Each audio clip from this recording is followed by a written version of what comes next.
এশিয়ার বৃহত্তম অক্ষরধাম মন্দির।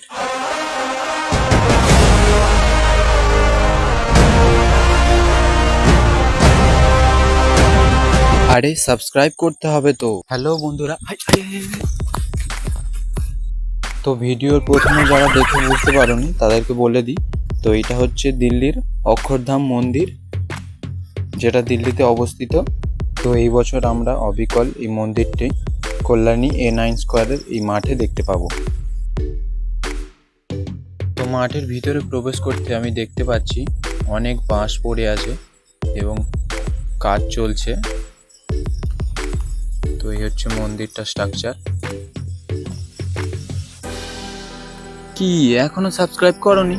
আরে সাবস্ক্রাইব করে দেবে তো। তো এই হচ্ছে কাকু এখন বাঁশ বয়ে নিয়ে যাচ্ছে। তো দেখাই উপর দিকটা, দেখো একবার। ওই যে ওপরে কাকু কত উপরে কাজ করছে।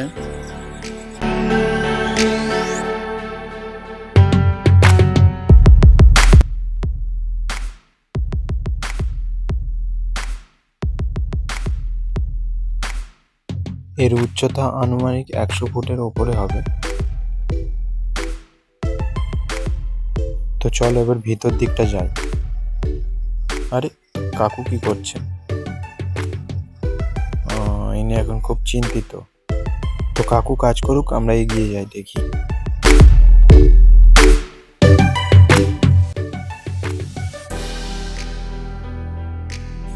আর এর মাথাটাই থাকবে এরকম গোলাকার আকারই, যেটা এটা পরে এরকম হবে দেখতে। সেই জন্য এটাকে গোল করে স্ট্রাকচার করা হয়েছে। আর এই বাইরের চার ধারটাই থাকবে এরকম, পিলারগুলো এরকম ভাবে বানানো হবে পুরো হুবহু।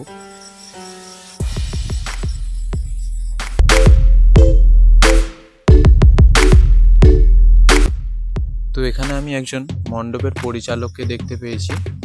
তো চলুন শুনে নি উনি কি বলছেন। আপনাদের এই পুজোটা কত বছরে পা রাখছে? এটা আমাদের 53তম বর্ষ।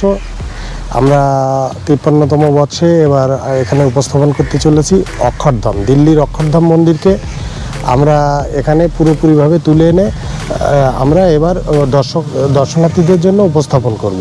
এটা A to Z Delhi Akshardham যেভাবে আছে ওইভাবে মন্দিরটা তৈরি করা হবে। আপনারা জানেন যে আমরা বিদেশি কৃষ্টি কালচারে বিশ্বাসী না, ভারতীয় কৃষ্টি কালচারে বিশ্বাসী। প্রতি বছর আমরা 50 বছর থেকে এই চিন্তাধারার ভিতরে আছি। আপনারা জানেন যে 50 বছর এখানে হয়েছিল স্বর্ণ মন্দির এবং 51 বছরে হয়েছিল বীরদেশ্বর মন্দির। এটা তামিলনাড়ুর বীরদেশ্বর মন্দির। আর 52 বছরে চারধাম, যে চারধাম সারা ভারতবর্ষে সাড়া ফেলে দিয়েছিল। আমরা 52 বছরের থেকেও এবার অত্যন্ত অভিনবভাবে অক্ষরধামকে দর্শনার্থীদের সামনে তুলে ধরব, খুব অভিনবভাবে এবং একটা অভিনব প্রচেষ্টায়। এই প্যান্ডেলটা পুরোপুরি থাকবে প্লাই এবং ফাইবারের উপরে খুব সূক্ষ্ম যে আমাদের যে নিদর্শন আছে অক্ষরধাম মন্দিরে, সেই সূক্ষ্ম নিদর্শনগুলো আমরা দর্শনার্থীদের কাছে তুলে ধরার চেষ্টা করব। আমাদের প্রয়াস যে দর্শনার্থীরা এখানে এসে আনন্দিত হবে এবং গত বছরগুলোর মতোই এবারও দর্শনার্থীদের কাছে একটা অভিনব চমক থাকবে A9 স্কোয়ার পার্ক দুর্গাপূজা কমিটির পক্ষ থেকে। তো কল্যাণী থেকে শিয়ালদায় চলে আসলাম। শিয়ালদায় এসে একটু চলন্ত সিঁড়ি চড়ে নিলাম, তারপর বাড়ির উদ্দেশ্যে রওনা দিলাম। তো এইরকম ধরনের আরও ভিডিও পেতে আমার চ্যানেলটাকে সাবস্ক্রাইব করতে ভুলবেন না। দেখা হবে পরের ভিডিওতে। ভালো থাকবেন।